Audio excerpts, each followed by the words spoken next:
Amém? Pode sentar.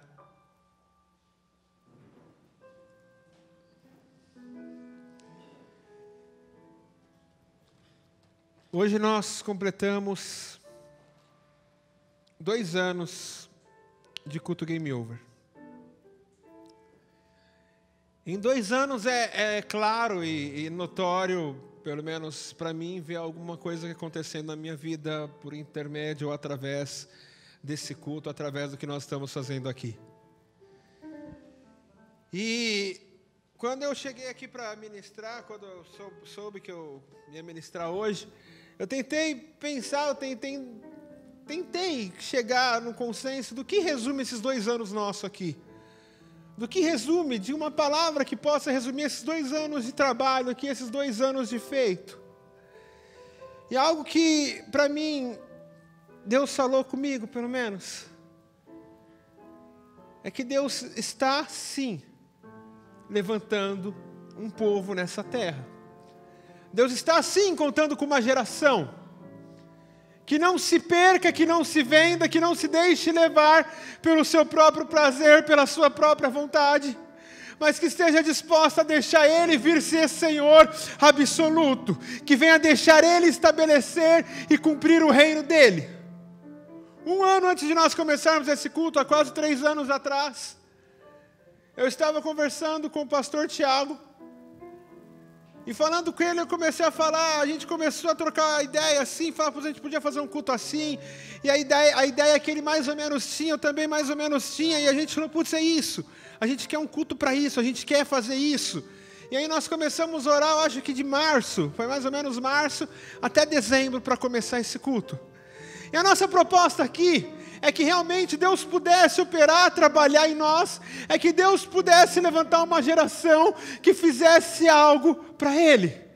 É que nós não fôssemos mais uma geração que simplesmente vamos viver nessa terra, vamos acabar nossa existência aqui e não vamos ver nada acontecendo.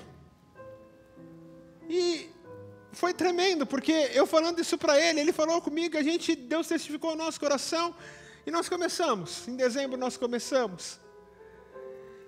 Nós estamos acabando mais um ano. O que foi que Deus conseguiu gerar definitivamente no teu coração esse ano? Tudo aquilo que Deus gera no coração do homem, tudo aquilo que Deus gera no coração do homem, tudo aquilo que Deus gera no coração do homem é eterno. Mas tudo aquilo que é gerado por emoção é passageiro. A gente vai ouvir hoje, vai andar sobre uma palavra, vai andar sobre um mover, e daqui a pouco a gente vai esquecer tudo que nós ouvimos, nós vamos continuar vivendo como queremos. Mas o que foi gerado no coração de Deus para o seu coração, isso é eterno. O que é que Deus tem gerado na tua vida? O que foi que Deus gerou na tua vida esse ano? O que foi que esse ano Deus trabalhou na tua vida? E por esse trabalhar de Deus, essa obra será para a eternidade. Palavras nós tivemos, conhecimento nós tivemos, revelação nós tivemos, mas o que será que nós deixamos Deus gerar em nós? Será que só tem conhecimento dentro de nós? Ou será que dentro de nós Deus conseguiu fazer algo? Se nós acabarmos esse ano sem saber o que Deus gerou em nós, se nós acabarmos esse ano sem saber o que Deus fez em nós, nós somos os mais miseráveis dessa terra. Porque vamos viver outro ano inteiro seguindo a visão de alguém, seguindo a revelação de alguém, andando porque alguém falou que tem que ser assim, tocando porque alguém falou que é assim que faz, mas não temos a nossa convicção com Cristo. Se Deus não conseguir gerar algo no nosso coração, todo ano nosso foi perdido, tudo que nós fizemos ficou para trás. Mas se Deus gerou algo para o teu coração, você verá o fruto disso na eternidade. A gente acabou de ver a peça aqui. Para quem está nos assistindo aqui por vídeo, nós tivemos uma peça aqui agora onde demonstrava a situação da igreja perseguida. De homens que não se vendiam, de homens que não se dobravam, de homens que não barateavam a sua fé, e por isso continuaram indo até chegar a ser mortos e acabar com as suas vidas. E muitas vezes eu tenho visto pessoas virar para mim, ou eu mesmo olhar, para situações como essa daqui, onde você vê um cara sendo morto, onde você vê um cara sendo torturado e morrendo, onde você vê cristãos que foram jogados em fornalhas, que foram comidos vivos por leões. Nós vemos esses caras, nós vemos essas pessoas, e é fácil olhar para essas pessoas e falar: meu, eu acho que eu não aguentaria isso, eu acho que eu não ia conseguir isso. E sem medo de errar, eu te digo que o mais difícil não é estar numa fornalha com um leão, porque para a pessoa chegar nesse entendimento e nesse nível com Deus, Deus já trabalhou muita coisa antes de chegar ali. Olhar e falar: eu acho que eu não tinha manha de entrar lá dentro. Lógico que não tinha. A gente não deixa Deus trabalhar no que é básico em nós. Como é que a gente vai chegar num nível desse? Porque um cara quando chega num nível desse, como nós vimos aqui, ou um cara quando chega num nível de ser comido vivo por um leão, queimado vivo, esse cara está torcendo para morrer logo, para estar com Deus. A morte para ele não é uma punição, mas é uma bonificação por aquilo que Deus já fez na vida dele. Não é uma punição, é uma honra por entender o que é o Evangelho. Agora nós temos a noção que o Evangelho é só para esses caras aqui, que o Evangelho apertado é só para quem está fazendo missões lá, sendo perseguido, sendo judiado, sendo torturado. E nós temos exemplo na Bíblia de homens que não foram perseguidos, que não foram judiados, que não foram torturados, e que vivem exatamente do mesmo modo que nós vivemos hoje. Não teve uma perseguição, teve bens adquiridos, teve coisas boas, teve instrução, teve tudo isso. Mas para nenhum é fácil. Até quando que a gente vai pegar a Bíblia e ler alguma coisa na Bíblia e falar: esse não é o meu chamado? Qual é o nosso chamado? Qual que é meu chamado? É estar aqui em cima pregando? Qual que é meu chamado? É chegar aqui, pregar, sair daqui e continuar a minha vida? Qual que é meu chamado? Meu chamado não está em cima de um púlpito, meu chamado está numa forma de vida que eu vivo. Se meu chamado foi refletido através de um púlpito, eu sou mais fariseu e hipócrita dos homens. Se a minha vida não refletiu o meu chamado, se a minha vida não refletiu o meu Evangelho, eu sou o mais hipócrita e fariseu que tem. É fácil ser chamado para ser pregador. Quer ser pregador? É estar aqui atrás do púlpito falando. Qual que é o nosso chamado? O que Deus tem gerado em nós? Qual que é a nossa busca? Algo que eu falei bastante esse ano aqui, e que eu acho que tem muito a ver com o que nós estamos falando agora. Eu sempre gostei de estudar, eu sempre gostei de ver, eu sempre gostei de ir atrás e pesquisar sobre a história do povo hebreu. É algo que eu gosto, é algo que eu gosto de ver, gosto de pesquisar, gosto de saber, gosto de estudar, eu gosto. E uma coisa que sempre me intrigou demais e me chamou muito a atenção, é que esse povo tinha tudo para viver o melhor dessa terra. Mas eles não vivem. Por que esses caras passam tantos anos no deserto sem viver o que Deus tem para eles?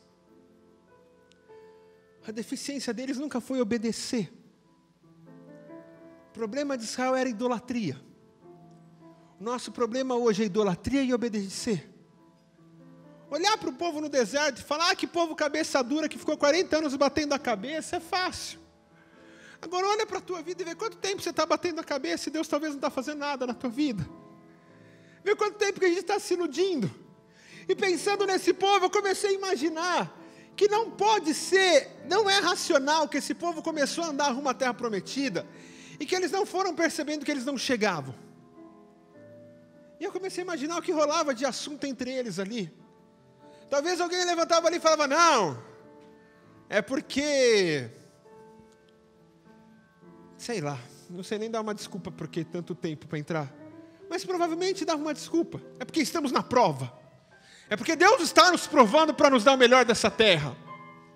Deus prova, mas não prova 40 anos. A gente dá desculpa para a nossa vida parada. A gente dá desculpa para a nossa miséria de vida. Porque até hoje talvez não entendemos qual é o real sentido do Evangelho, qual é o real sentido de seguir a Cristo, qual é o real sentido de entender o que Ele fez naquela cruz. Sabe como que a gente vai conseguir entender o que é Evangelho? Como o apóstolo Paulo nos diz lá em Gálatas. 2 Timóteo 2, 3. Tu, pois, sofre comigo as aflições como fiel soldado de Cristo. Se a gente não entender qual que é a aflição de Cristo, se a gente não entender qual que é o propósito do céu e do reino, nós nunca vamos entender o que é Deus. Se nós não compreendermos a dor de Deus, nós nunca entenderemos a Deus. Se Deus não conseguir gerar no nosso coração a dor que existe no coração dele, nós nunca compreenderemos Deus. Porque Deus será uma válvula de escape para frustrações que temos na nossa vida. A gente vai usar Deus para toda hora que alguma coisa der errado, eu correr para Deus e falar: Deus não é isso. Se Deus não gera algo em você, se Deus não gerou algo em você esse ano, tem alguma coisa errada conosco. O povo de Israel demorou 40 anos para entrar na terra. O percurso demoraria 2 meses. Mas eles não perceberam que alguma coisa estava errada. Eu acredito que ninguém chegou ali para eles e falou: oh, acorda! Já era para ter acontecido sim! Para de se enganar e para de dar desculpas. Mas alguém está falando isso para você hoje? Para de se enganar e para de dar desculpa para Deus. Para de tentar mudar o nome da situação. O nome da situação é que Deus te ama. E Ele está tentando gerar salvação em você. Ele está tentando gerar um cidadão do céu aí dentro. Porque de qualquer jeito não vai entrar lá em cima. O nome disso não é prova. O nome disso é Deus gerando algo no teu coração. Israel passou 40 anos para conseguir entrar na terra. Tempo de percurso era de 2 meses. Eu acredito que se Israel passasse 1 ano e se voltasse a Deus, Deus chegaria a eles em 2 meses, 1 ano, 2 meses estava dando a terra. Não aconteceu, né? Se Israel passasse 5 anos, depois de 5 anos caísse a ficha, putz, estamos errados. 5 anos e 2 meses eles estavam dentro da terra. Se Israel passasse 10, 20, 30 anos, e a ficha caísse, em 30 anos e 2 meses eles estavam dentro da terra. Se Israel vivesse 39 anos e 10 meses andando no deserto e a ficha caísse, no 40º ano eles entrariam na terra. Mas a ficha nunca caiu. Só que a gente não entende que a nossa vida vai passando, que os anos vão passando. Eu fico imaginando Deus dos céus olhando para a terra e falando para esse povo: eles vão sair agora do deserto e eles vão rumo à terra prometida. E quando eles chegarem lá, eu tenho isso para eles. E eles foram retardando disso acontecer. Se no 30º ano e 10 meses eles tivessem entrado na terra, eles teriam sim perdido 40 anos de vida, mas eles teriam ainda alguma vida. E o ponto que Deus fala conosco é: o que você quer? Você quer olhar para trás e se lamentar pelo que você perdeu? E falar: mas agora quanto tempo passou? Quanto tempo passou não interessa. O que você perdeu também não, porque não volta. O que interessa é o que Deus pode fazer a partir de agora. Lógico que terá consequência. Lógico que a nossa obstinação vai gerar uma consequência. Isso é fato. Mas problema dos males menor agora. Que vale eu entrar na terra e eu ter parte na terra. A terra de Israel era uma promessa de Deus. A terra de Israel, a terra de Canaã, era uma promessa de Deus. Mas toda promessa que vai acima do propósito é invalidada. Existe forma de Deus invalidar a promessa dele, pastor? Existe. Se a promessa dele tiver que passar por cima do propósito dele na tua vida, não esquece a promessa. Deus não passa. Se a gente chegar onde Deus quer que chegue, a promessa vai chegar. Agora, se a gente não chegar, a promessa não invalida o propósito. Porque a promessa é terrena e o propósito é eterno. Você acha que Deus está mais preocupado com o que na tua vida? Com a promessa terrena?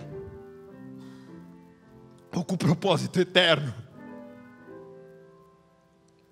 O que Deus espera de nós hoje? O que será que Deus espera da tua vida hoje? Como é que você vai começar o ano que vem? Como é que você vai começar daqui para frente? O que você vai fazer daqui para frente?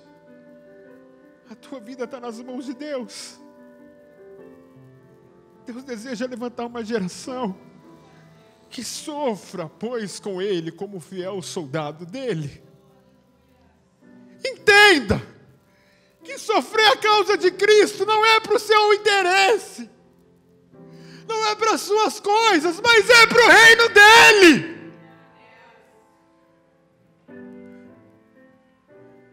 Eu coloquei água no tanque do meu carro e vou pegar uma rodovia. O que será que vai acontecer? Eu vou ficar no meio da rodovia. Quem mandou colocar água? Eu mesmo quis colocar. Eu estou sofrendo alguma coisa para Deus? Não, é consequência do meu erro. Eu sei que eu não devia ter colocado água. Quem mandou pôr água? Vou ficar na rodovia. O que nós mais fazemos é olhar e falar, putz, 2 horas sentado aqui, 3 horas sentado aqui esperando alguém para me resgatar, 4 horas pedindo carona aqui, ninguém vem me pegar. Mas estou lá, Jesus, estou firme. Você está firme no teu erro. Consequência do teu erro não é sofrimento pelo Evangelho. A consequência dos nossos atos não é cruz. Cruz é o que é o teu direito. Nós precisamos entender o que Deus procura nessa terra. E que tipo de gente Deus quer encontrar nela. Você quer ser o tipo de gente que Deus vai encontrar? Levanta a sua mão. Você quer ser o tipo de gente que Deus quer encontrar nessa terra? Então começa fazendo o seguinte: para de viver para ser encontrado por Ele. Você quer ser o tipo de gente que Deus usa nessa terra? Aleluia, eu creio. Então deixa Deus te encontrar primeiro, porque Deus não vai usar nada que Ele não encontrar. Deus não vai usar nada que Ele não encontrou. Deus não vai usar nada que dos céus Ele não olhou para a terra e o olho dele atraiu para aquilo ali e falou, opa, ali tem um meu, aquele ali eu posso usar. Se a gente não chamar a atenção de Deus, se nós não atrairmos Deus para a nossa vida, se a presença dele não for real em nós, para que vale ser usado? Você vai ser usado e descartado. Mas se a presença de Deus for real em você, você será usado e aprovado. Eu tenho ministrado bastante e falado bastante em relação à vida de Daniel. Por que de Daniel, né?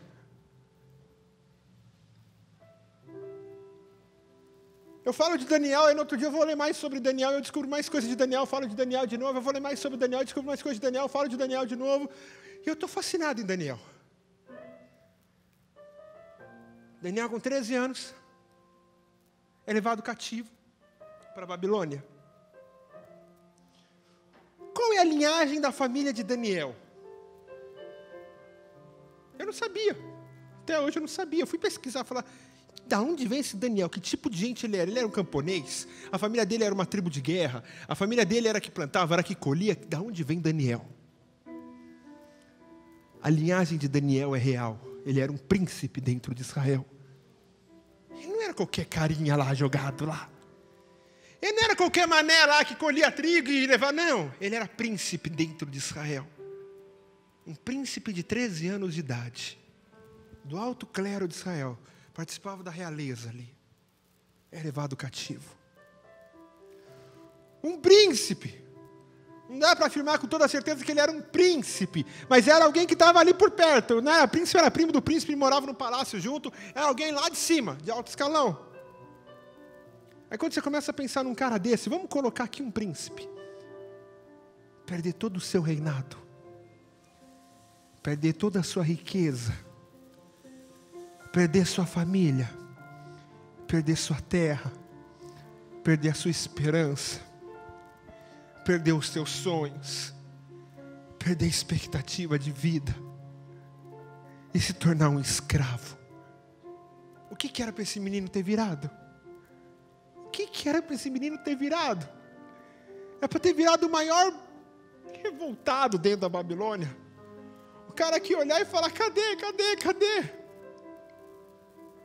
Um menino que foi instruído desde pequeno, falando do Daniel. Eu disse isso ontem no culto, mas eu acho isso tremendo. Chegar no céu, eu quero chegar em Daniel e falar: cara, quem é o pai de Daniel e a mãe de Daniel? Quero conhecer o pai e a mãe primeiro. Porque o filho é reflexo do pai. Se Daniel era um cara tão íntegro, é porque teve pai para educar ele desse jeito. Quem são esses abençoados, que talvez seja o maior exemplo de criação de filho, com apenas 13 anos, pode largar o filho no mundo, e o filho vai continuar mais crente do que toda uma geração de cristianismo que existe hoje? Daniel perdeu a Deus. Daniel perdeu a Deus. Daniel perdeu a Deus. Que tipo de homem que Deus usa? Será que para Deus te usar você não tem que ter Deus do teu lado? Será que para Deus te usar você não tem que ter um sinal que Ele está com você?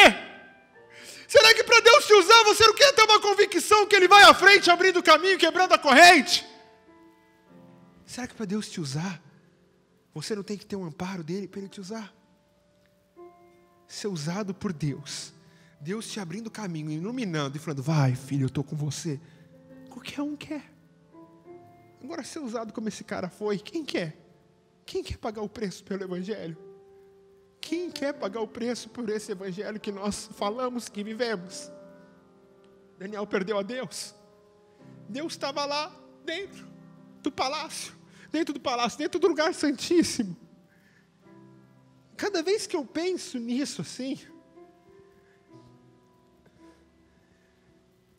isso gera um temor no meu coração violento. Porque esse menino, desde pequenininho, aprendeu assim: ó, Daniel, vem cá. Daniel, vem cá. Olha, tá vendo aquela porta ali, ó? Aquela porta ali é do templo, Daniel. E ele deve ter falado: ah, é? O que tem lá dentro? Daniel, lá dentro tem as coisas do rei, Daniel. Lá dentro tem as coisas de Deus. Lá dentro tem a Arca da Aliança. Lá dentro tem as coisas, tem as tábuas que Deus deu para o grande profeta Moisés. Lá dentro. E aí imagina ele bem pequenininho falando: deixa eu entrar lá dentro para ver o que tem lá dentro. E alguém chega nesse menino e fala: não, Daniel, você nunca vai entrar lá dentro. Porque se alguém entrar lá dentro sem ser sacerdote, Deus manda um raio na cabeça e queima de uma vez só. E quando Deus manda um raio, o raio desce que desce. A sorte é que Deus não quis acertar, porque se Deus quisesse acertar, ia no meio do... Se o raio desce que desce, você nem vê. Quando você vê, você escutou o barulho, você nem atira que foi um raio que te matou. Por experiência própria. Tá o templo lá. Alguém chega em Daniel e fala: Daniel, se você entrar lá de modo impuro, Deus vai mandar um raio. Deus vai abrir a terra e vai te engolir. Você vai cair fulminado lá dentro, Daniel. E ele fala: então quem entra? Aí o cara pega esse Daniel e fala: Daniel, vem cá. Está vendo aquele homem ali, ó? Aquele homem está 1 ano se purificando para Deus. Ele está 1 ano orando no monte. Ele está 1 ano jejuando. Ele está 1 ano se purificando para ele poder entrar lá e pedir perdão pelo meu e teu pecado. Você vê que coisa, Daniel? Fala: ah. E aí imagina se alguma vez na vida, e provavelmente deve ter acontecido, porque a gente está falando de Israel. Israel era mais inconstante, mais atrapalhado que tudo. Um sacerdote não entrou lá dentro, caiu fulminado e Daniel viu. Ele falou: caramba, o negócio é sério. Passa nem perto desse negócio aí. Aí de repente ele perde tudo que ele perdeu e ele vê um povo pagão entrar dentro do templo, pegar o Deus dele e levar cativo. Você tem noção do que é ver isso? Onde está a tua esperança quando uma notícia sai de errado na tua vida? Quando você se enrolou o mês inteiro e não conseguiu pagar uma parcela de alguma coisa? Quando você fecha o mês do vermelho? Onde está a nossa esperança quando uma notícia sai errado? Quando você é mandado embora? Quando você não consegue arrumar emprego? Quando um familiar teu te dá trabalho?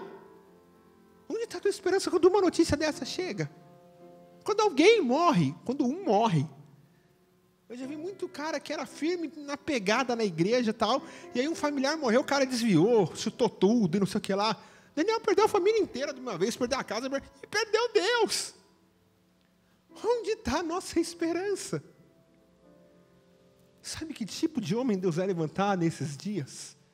Sabe qual é o tipo de homem que Deus vai levantar nessa geração? O tipo de homem que Deus possa tocar onde quiser tocar na vida dele. Ele vai olhar para cima e falar: eu entreguei a minha vida para ti. Então, Pai, eis-me aqui. Deus não está mais buscando homens que compreendam o propósito dele. Sabe por quê? Porque o homem nunca vai compreender. Ah, mas Deus quer que eu faça isso por quê? Não, tem que saber. Cara, baixa a orelha e faz. Quem é Senhor aqui é Ele, não somos nós.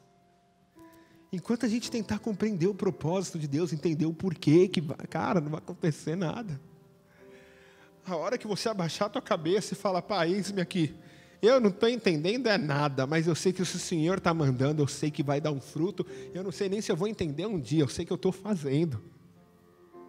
A hora que o teu coração chegar desse jeito, a hora que verdadeiramente Deus conseguir gerar isso em você, eu posso te dizer que Deus gerou algo na tua vida nesse ano. Eu espero verdadeiramente que nesses dias que faltam para fechar esse ano, Deus comece a gerar isso em você. Para que no dia 31 você possa olhar para trás e falar: Deus não tinha gerado nada até o 39º ano e o 10º mês. Mas na raspinha dos últimos 2 meses que faltavam para mim, Deus fez. Na raspinha dos últimos 10 dias que faltou para mim, não perdeu o ano inteiro, Deus começou a fazer alguma coisa em mim. Eu comecei a entender alguma coisa. Eu comecei a entender que eu não vou entender nunca nada, mas que eu tenho que obedecer. Eu comecei a entender que o propósito de Deus é muito maior do que meu. E aí vamos continuar. A gente olha para Daniel e fala: Deus usou ele. Entrou na cova e não morreu. Foi queimado lá, vive e não queimou. Que coisa de louco. Deus não vai. Deus não escolheu Daniel. Daniel, vamos mudar. Daniel não fez as coisas porque ele seria usado, escolhido por Deus. Daniel fez tudo o que fez porque ele amava a Deus. Ninguém chegou em Daniel e falou: Daniel, não faz isso e aquilo, porque eu quero fazer uma obra da tua vida. Não. Porque como a condicional, você ainda está patinando, você é muito lerdo. Eu sou muito lerdo. Se eu tenho uma promessa de Deus em alguma área, eu ainda estou patinando para acertar alguma coisa. Eu sou muito lerdo. Se eu tenho uma promessa de Deus na minha vida, cara, se Deus quer gerar algo na minha vida, eu tenho que ser que nem foi Daniel. Eu tenho que parar tudo e falar: olha, o negócio é o seguinte. Eu faço porque eu amo a Ele, eu não faço para que Ele faça por mim. Eu faço porque eu amo a Ele. Só que a gente é muito melhor que Daniel, porque Daniel não podia falar nada. Eu posso virar e falar: eu faço porque Ele morreu por mim. Daniel só falava: eu faço porque eu obedeço meu Deus. Ele já fez por nós. Por Daniel não tinha feito ainda. Cara, olhar a vida dele é uma vergonha para a gente. É uma vergonha se dizer cristão hoje, vivendo a vida que a gente vive. E sem saber, sem ter perspectiva. Onde está a tua esperança? O que fez Deus escolher esse homem?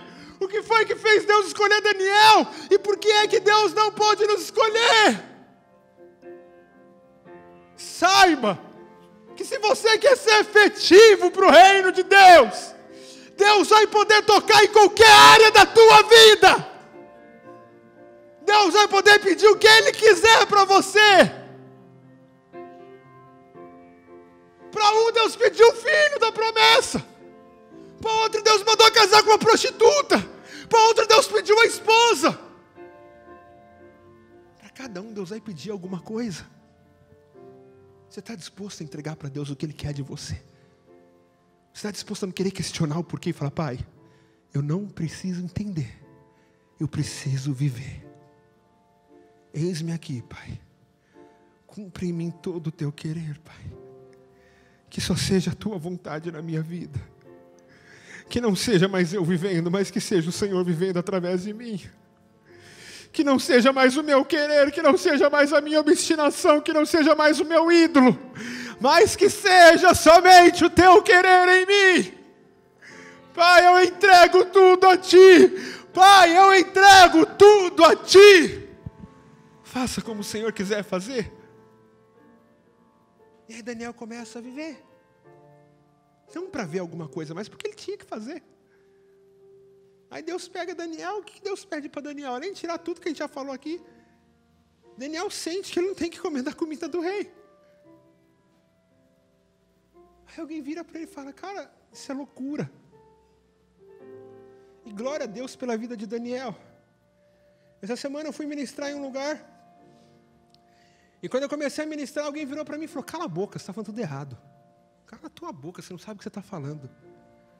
Eu parei ali, né? Você está ministrando, alguém manda você calar a boca, assim. É um negócio meio forte, assim. Eu não conhecia a pessoa, eu parei e falei, ok.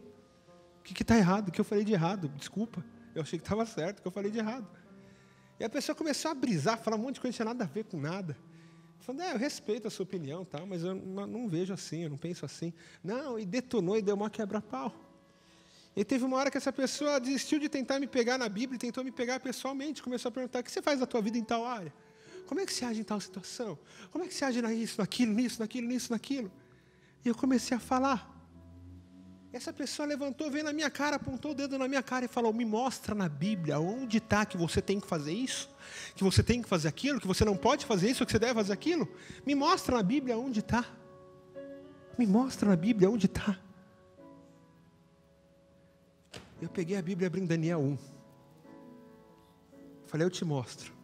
Depois que você me mostrar onde está que Daniel não tinha que comer a comida do rei. E aquele homem deu uma balançada e abaixou a bola. E eu falei, realmente. Falei, por que Daniel não comeu a comida do rei? Porque Daniel não fazia parte daquele reinado. Tudo que eu posso me excluir do reino que eu vivo, tudo que eu posso me excluir do reino a qual eu vivo, eu vou me excluir. Você vive no mundo. O que você quer ser? Você quer ser um homem digno do mundo? Você quer ser um homem lembrado como aquele que não era digno desse mundo, como aquele que não tinha parte nesse mundo? Daniel pôde ser quem foi. Daniel pôde fazer o que fez, porque ele se excluiu do mundo. E ele não olhou para o lado para falar, mas todo mundo faz. Porque se ele olhasse, ele não fazia. Ele olhou e falou, mas para o meu Deus eu não faço. Cara, o que Deus vai cobrar de nós a partir de agora? O Game Over começou. Como eu falei, eu conversei com o pastor Tiago. E a gente começou a orar e eu cheguei no meu pai. E comecei a falar toda a ideia que a gente estava tendo. Meu pai, a gente quer fazer isso.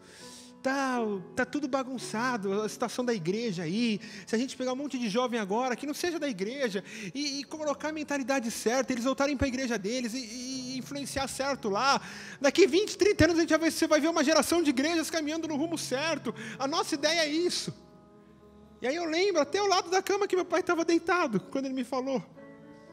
Ele virou para mim e falou, mas quem disse que tem mais uma geração de igreja para se levantar? Quem disse que talvez essa não é a última? E aí quando ele disse isso, todo o meu argumento de tentar consertar o bagulho para daqui 40 anos caiu por terra. Eu falei, quem disse que não é a última? Qual que é a geração que Deus vai levantar? Daniel viveu a vida dele inteira, porque ele tinha um propósito, um alvo, porque ele queria chegar em algum lugar. Ele tinha um alvo de vida. Qual é o teu alvo de vida? O alvo de vida dele nunca foi ser um grande homem dentro da Babilônia. No entanto, ele era. Mas aquilo não era o desejo dele. Com certeza, se Daniel falasse, não, eu quero ser o grande cara que vai interpretar sonho, que vai fazer acontecer, Deus vai falar, tá, próximo. Mas não era. Daniel vivia, porque tinha que viver, não tinha o que fazer, então vamos fazer. Deus me exaltou, glória a Deus por isso, eu continuo aqui. Mas o meu lugar não é daqui. Daniel tinha um alvo. Daniel tinha um propósito de vida. Qual que é o teu propósito de vida em relação ao Evangelho? Tua motivação é o quê? Vir um próximo culto aqui, entrar na igreja, louvar, ouvir uma palavra, no final do culto ser quebrantado e ir embora? Tua motivação é o quê? Chegar aqui, eu chegar aqui, saber que da manhã, daqui uma semana tem outro culto que eu vou vir aqui pregar, eu vou falar e vou embora? Você quer chegar aonde? Se a gente não tem uma meta, se a gente não tem algo traçado, se você não quer chegar em algum lugar com Deus, você não vai chegar em lugar nenhum. Se você não começar de algum lugar, você não vai chegar em lugar nenhum. Daniel tinha uma meta. Mas a meta de Daniel não era uma meta do coração dele, era uma meta que Deus colocou nele. Quanto tempo mais Deus vai tentar colocar alguma coisa no teu coração? Quanto tempo mais Deus vai chegar na tua orelha? O Espírito Santo vai falar manso e suave no teu ouvido. Cara, o que eu quero é isso, o que eu espero é isso. Você sabe que o que eu tenho para você é isso. E você vai virar as costas e vai falar, mas eu vou continuar na igreja, eu vou continuar fazendo. Cara, você não tem que continuar na igreja, lógico que você tem. Mas o teu problema não é continuar na igreja, o teu problema é cumprir a meta que Deus tem para a tua vida. Todo grande homem de Deus tinha um papel para a sua geração. Quantos Daniéis poderiam ter existido aqui? Um monte. Mas só um quis ser Daniel. Só um quis abrir mão do mundo, quis abrir mão do seu prazer, quis abrir mão da tua vontade, não quis entender e quis viver. E a gente sabe o que acontece com Daniel. Por que Deus escolhe esse cara? Porque ele não faz parte do mundo. Deus não busca homens desse mundo, mas Deus busca cidadãos do céu. Por que Daniel foi parar na cova? Você acha que ele foi parar na cova falando, Deus vai me livrar? Não. Ele foi parar falando, olha,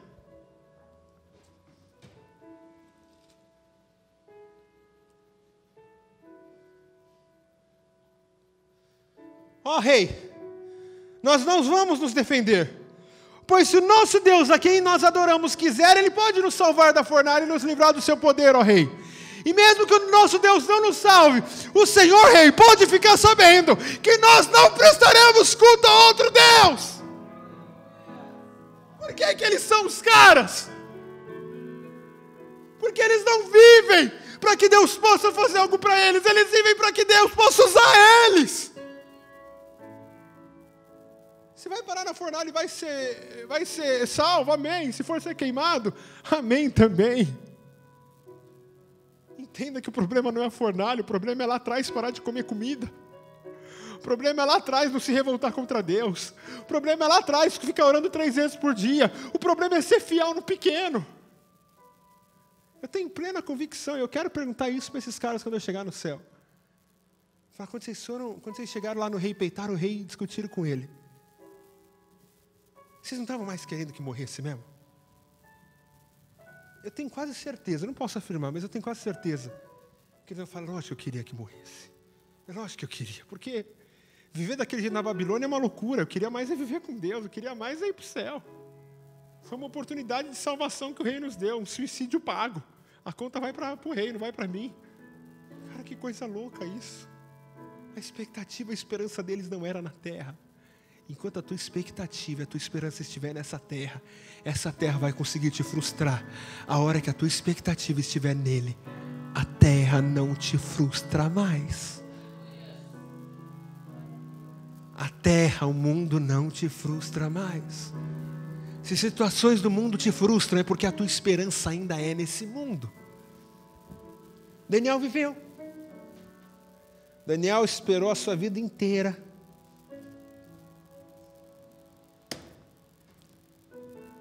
para que ele pudesse cumprir o propósito de Deus. E aí vamos pular a história de Daniel agora. Vamos lá para o último versículo de Daniel. Versículozinho tremendo. Daniel não comeu, Daniel perdeu tudo, Daniel não teve nada, Daniel foi um baita cara desgramado.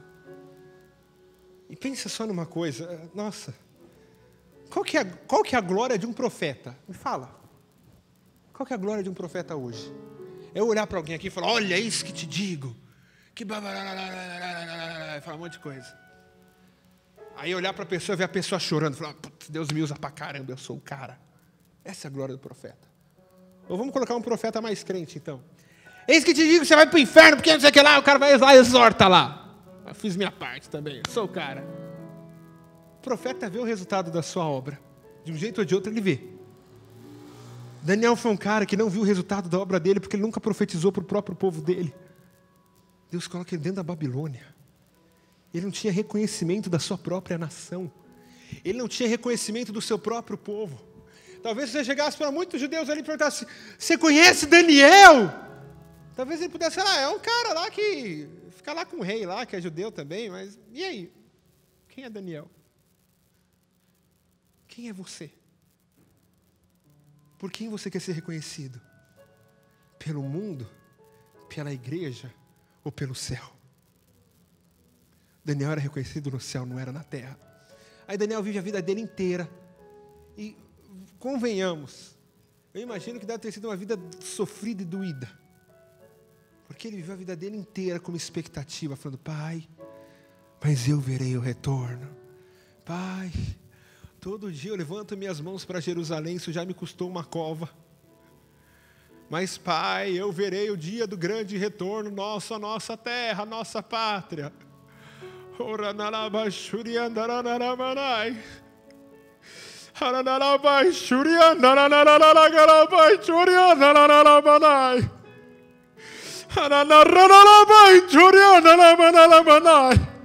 Até quando a gente vai questionar o agir de Deus?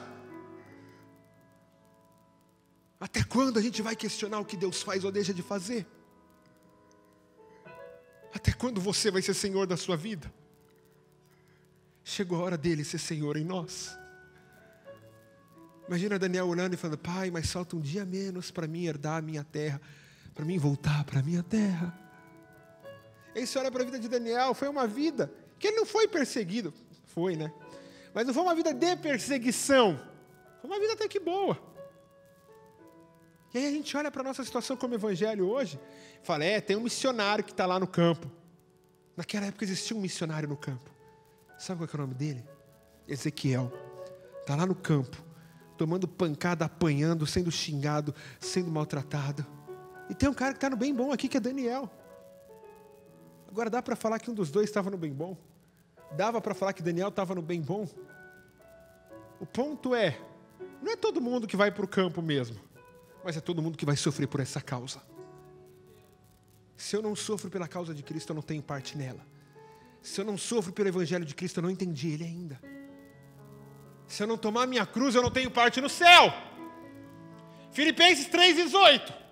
Existem muitos que pela sua própria maneira de viver vão para a destruição do inferno, porque o seu Deus é o desejo do seu próprio coração. Ninguém tem um desejo ruim para si. Eu desejo coisas boas, mas não são as boas coisas que Deus tem para mim. Daniel vive a vida dele inteira esperando, falando, cara, eu vou voltar, Deus vai me levar para lá. Aí Deus dá a conta para ele, Daniel, 70 anos, vai acabar o cativeiro. Eu imagino que Daniel, quando Deus falou isso para ele deve ter chapado, falando, putz, está faltando pouco agora, eu vou voltar. A Babilônia vai ficar para trás, agora é a hora. Aí Deus chega em Daniel e fala, Daniel, a última coisa que Deus falou para Daniel,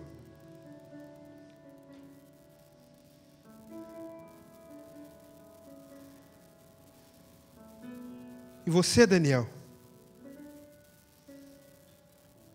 continue firme até o fim. Eu imagino Daniel falando, lógico que eu vou voltar. Deus fala, porque você vai morrer, você não vai voltar. Mas depois que você morrer, você herdará a sua recompensa. Você consegue entender o que está acontecendo aqui? Falar para alguém hoje aqui, falar, você vai morrer, mas depois que você morrer e ressuscitar, você vai ter a sua recompensa. Eu tenho certeza que ele sabe do que eu estou falando. Ele vai viver, vai morrer, e quando ele ressuscitar, vai ter o galardão dele no céu. Hoje é fácil. Mas para um cara desse aqui, que não tinha noção do que era ressurreição, morte, não sabia o que acontecia, não sabia de Jesus, não sabia de nada.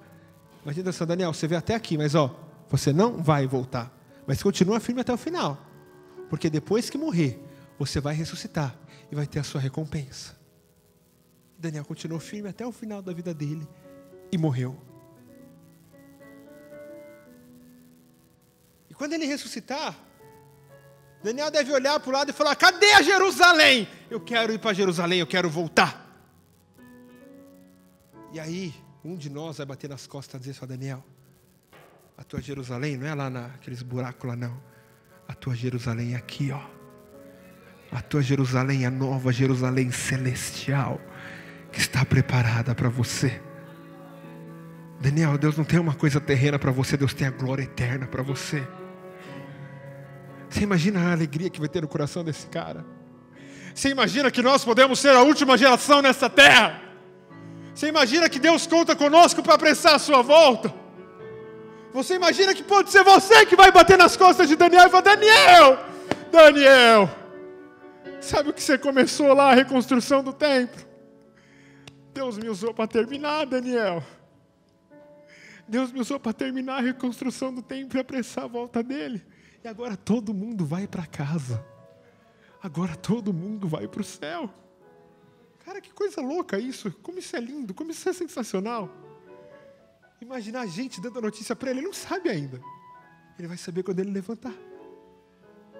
Ele viveu a vida dele inteira por uma expectativa frustrada. Mas a frustração não deve nem ter batido no coração dele, porque ele não vivia para isso, ele vivia para Deus.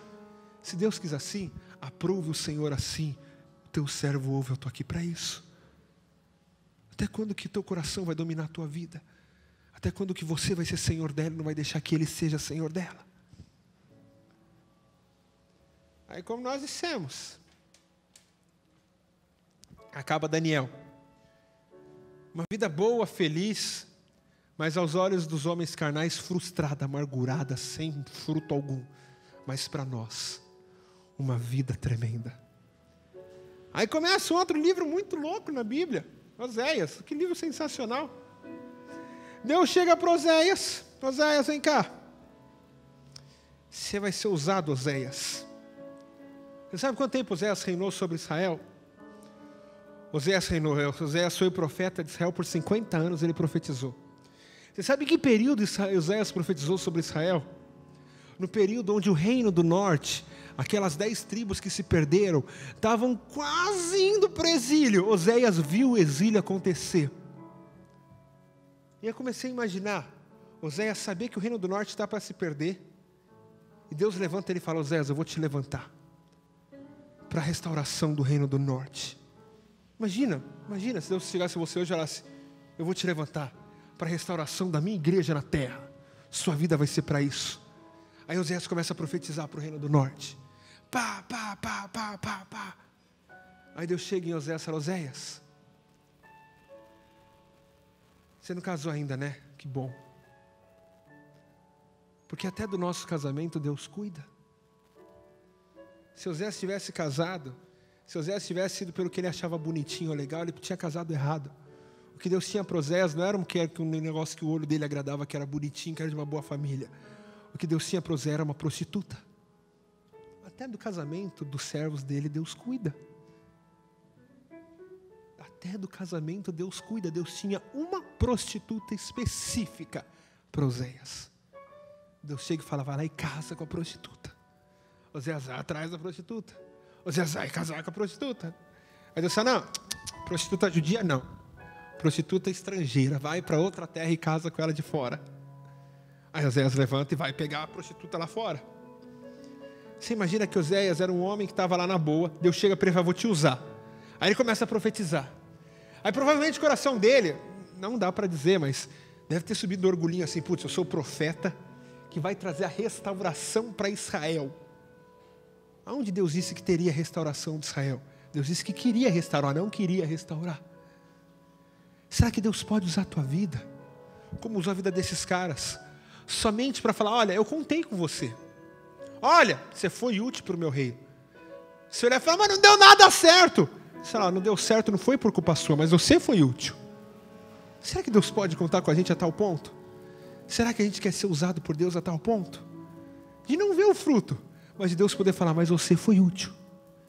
Mas Jesus, Deus, o Senhor me fez casar com uma prostituta, pagã, para não adiantar nada. Aí é como se Deus virasse e falasse: é só para que não se diga que eu não dei esperança até o último fio para que houvesse arrependimento. E aqui a gente aprende duas coisas tremendas. Até o último fio da desobediência de Israel, Deus está investindo em Israel. Já estava tudo errado, já tinha tudo dado errado. Mas nós temos um Deus que não desiste de nós, e que não nos pesa pelos nossos erros, mas nos pesa pelo amor dEle. Se Deus me pesasse pelos meus erros, eu não era digno de estar aqui em cima. Mas Deus me pesa pelo amor dele. A balança de Deus é o amor. E Deus pesou esses caras por amor.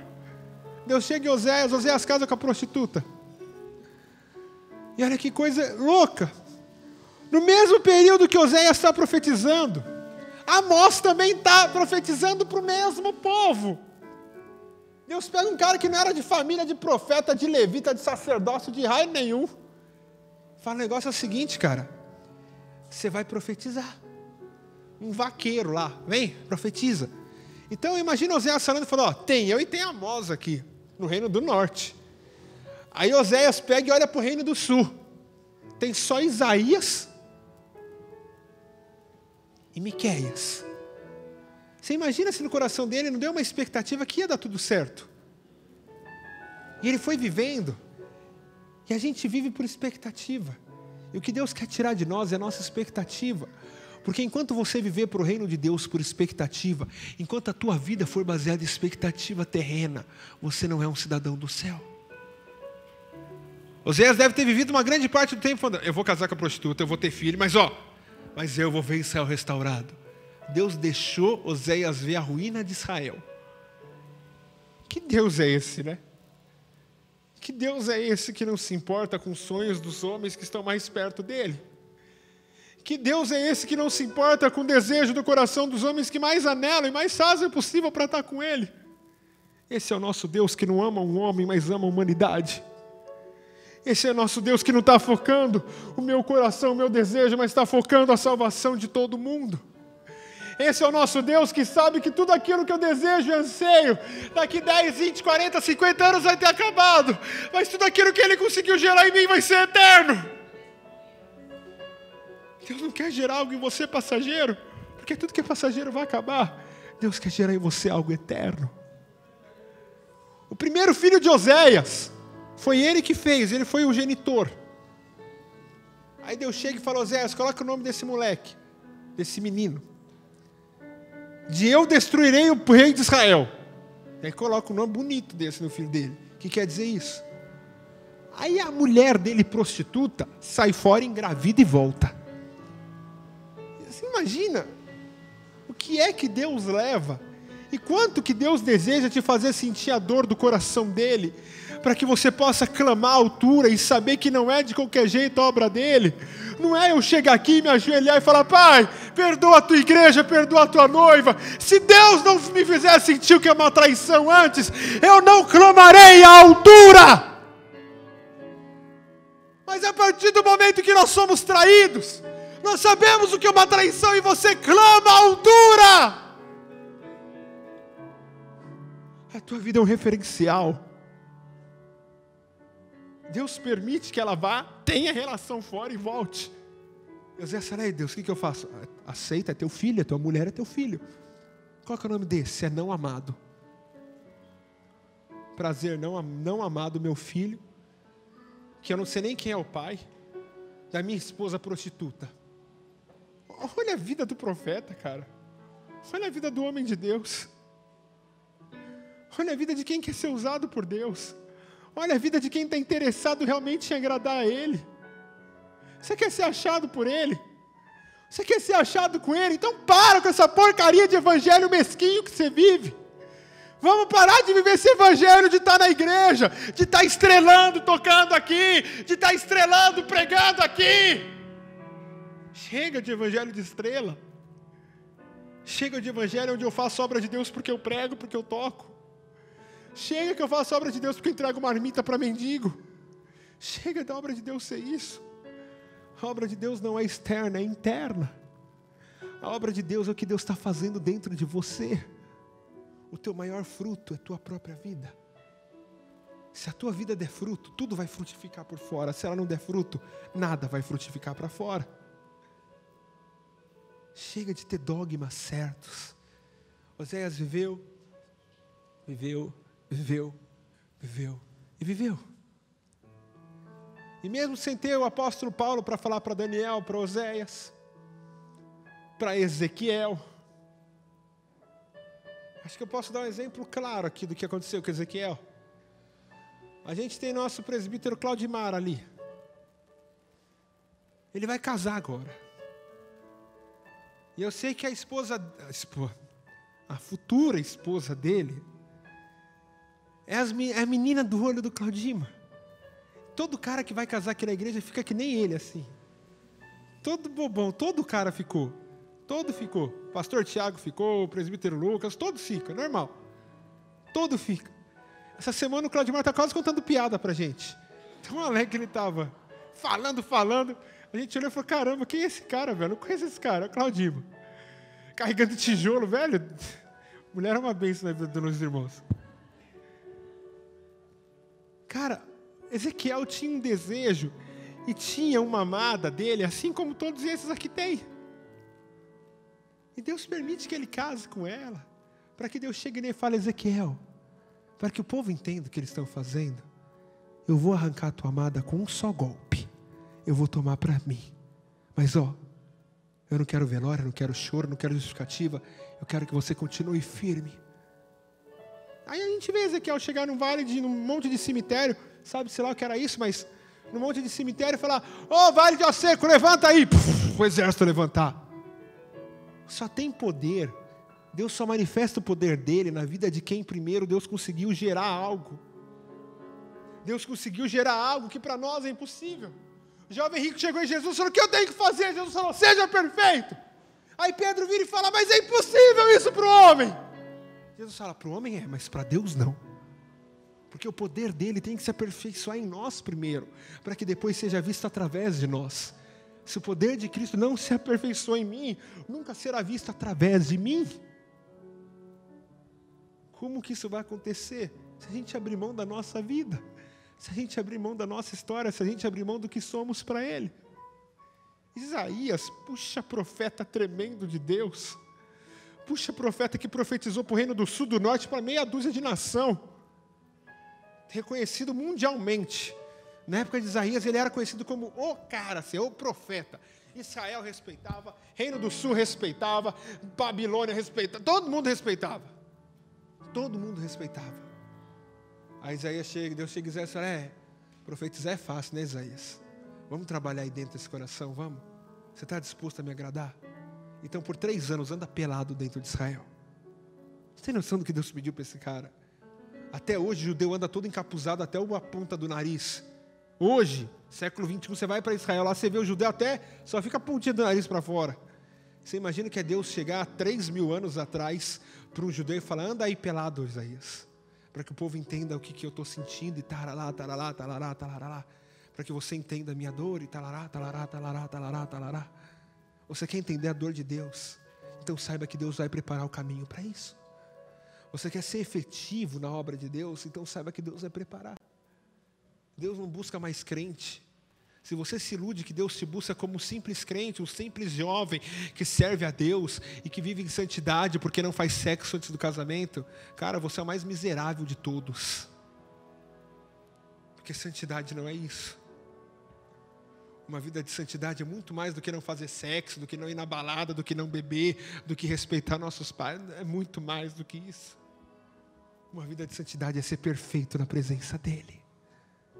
Uma vida de santidade é você poder parar agora, olhar para o seu ano e falar o que foi que Ele gerou eterno em mim.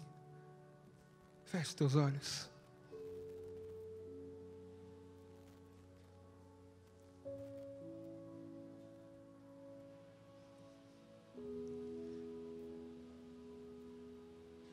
Eu sei que metade do que está aqui não entendeu nada do que a gente falou e está brisando aí, está achando que vai ser crente assim.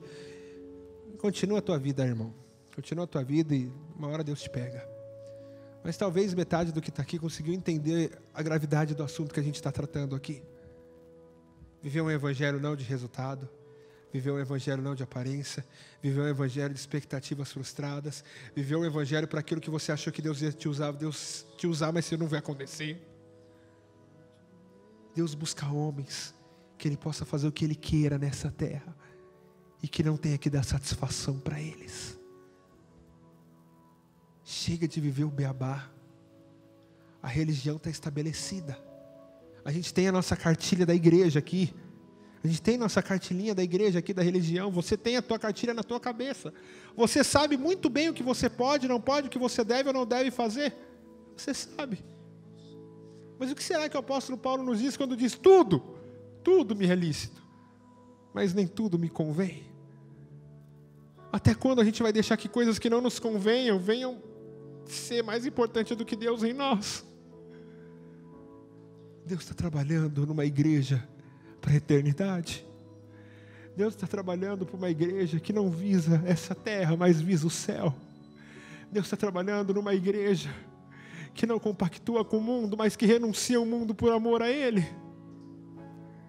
Que não tenha que ter uma cartilha falando não faça isso, mas que sabe que isso não faz parte de uma conduta que é agradável a Deus.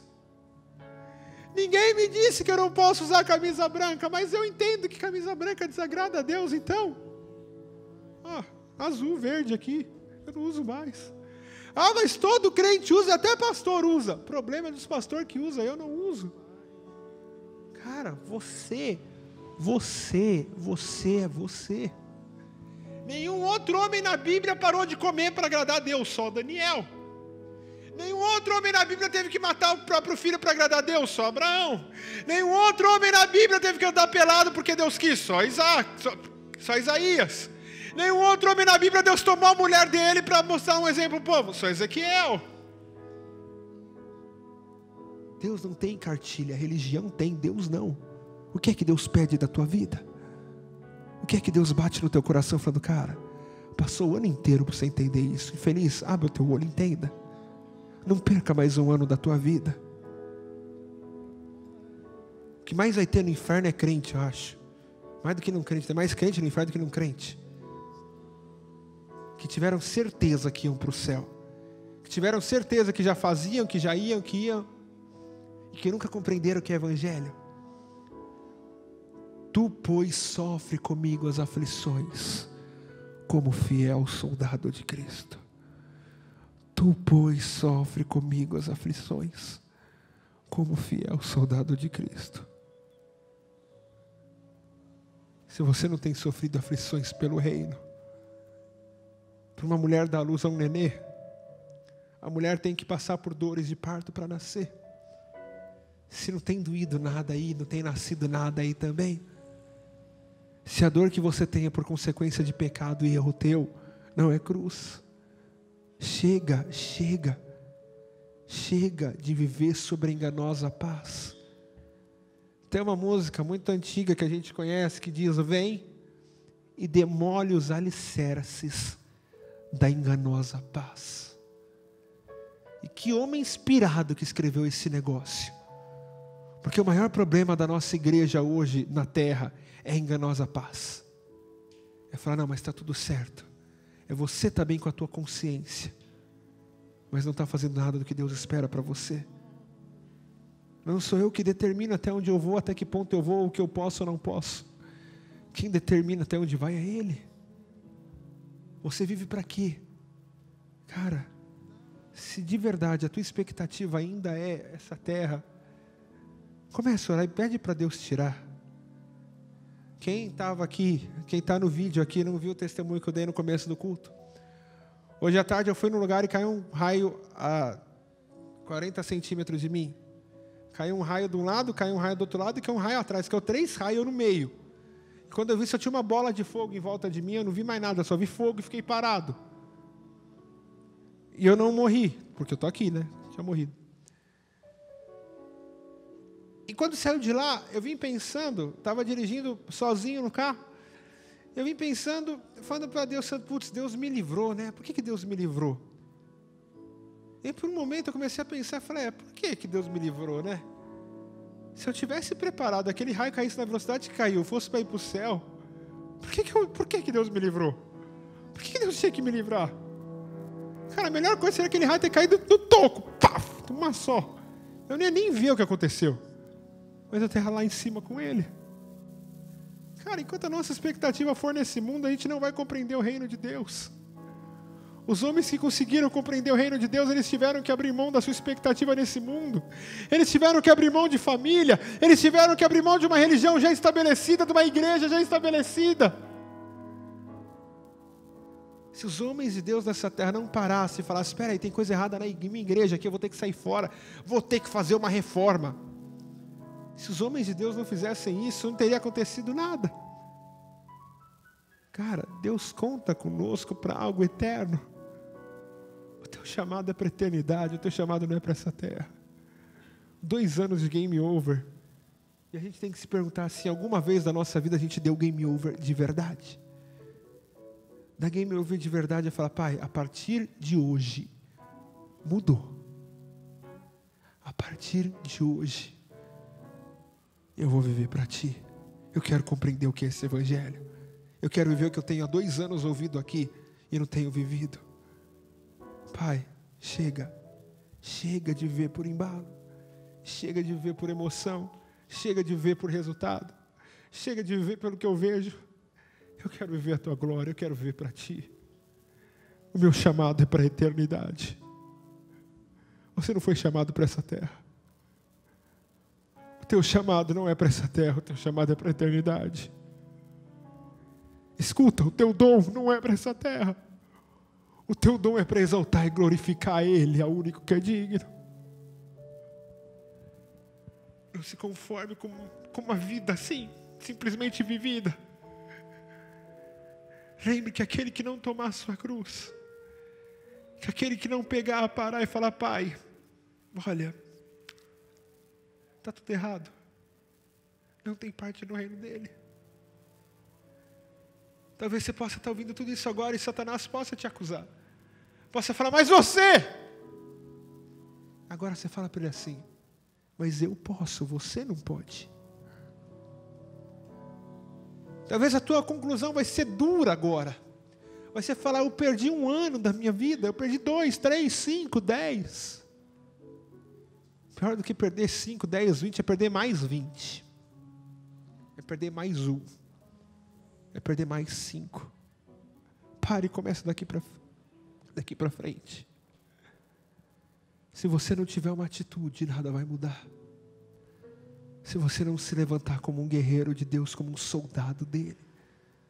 O soldado, quando está servindo, não se envolve em negócios dessa vida civil. O que será que Deus quis dizer com isso, né? Eu quero só dar mais um testemunho aqui antes de nós fecharmos o culto. Algo que impactou muito a minha vida esse ano. Foi um dia que eu cheguei para ministrar escola bíblica dominical aqui na igreja. E no nosso devocional de manhã, como eu sou podre, fui cair na besteira de ler aquela passagem, mas glória a Deus que eu li aquela passagem, que fala, estive com fome, surdo, mudo, fui estrangeiro e você não me ajudou. E quando eu li aquilo ali, eu falei, para quem que Deus está falando isso? Será que é para Ele que tem que ter o chamado de entregar comida, que tem que ter o chamado de restaurar estrangeiro? Ou será que é para a igreja?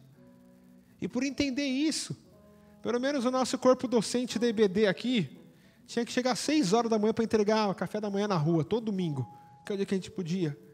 E para a glória de Deus, hoje a gente entrega 50, 100, 100 e poucas marmitas por dia na rua. Porque a gente entendeu que a palavra tem que ser vivida.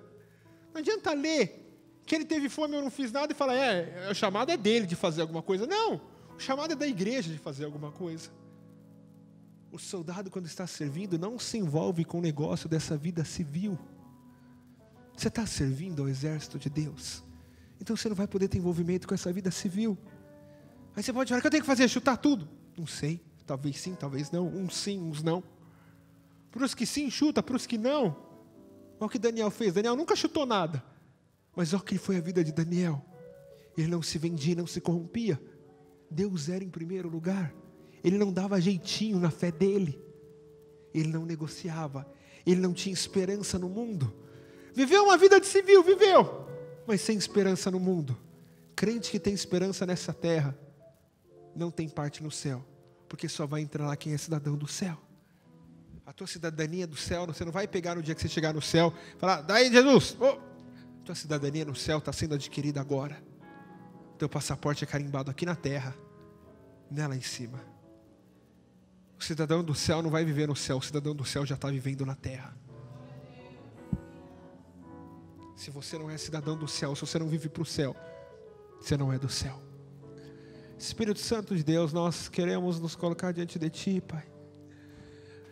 Seu Pai, nos faça entender e compreender qual é o tipo de gente, qual é o tipo de homem, quem é que o Senhor quer usar, Pai. Seu Pai, o nosso principal problema, Pai, tem sido tentar entender os Teus desígnios, os Teus projetos, os Teus planos. Seu Pai, tentar entender o porquê disso e daquilo, Pai, que de uma vez por todas nós paramos de tentar entender, e principalmente de querer ver alguma coisa acontecendo. Que de uma vez por todas você pare de reverenciar o Teu nome, porque o nosso problema é porque se o meu nome, se o meu ministério, se a minha obra não deu certo, poxa vida. Cara, Deus não tem um nome de um, Deus tem um nome, é o nome de Jesus. Deus tem uma videira, o resto é tudo ramo. Você só é um raminho nessa videira.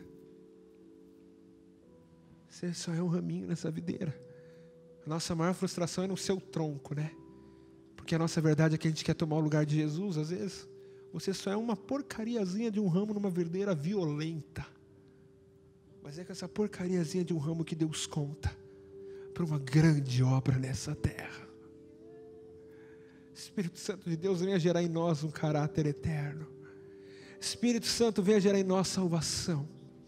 Pai, nós não temos nada, nós não somos nada, mas nós temos ao Senhor e nós não desistimos de Ti. Pai, muito obrigado por nos fazer entender e compreender esse ano, que quanto menos glória a nós for revelada nesta terra,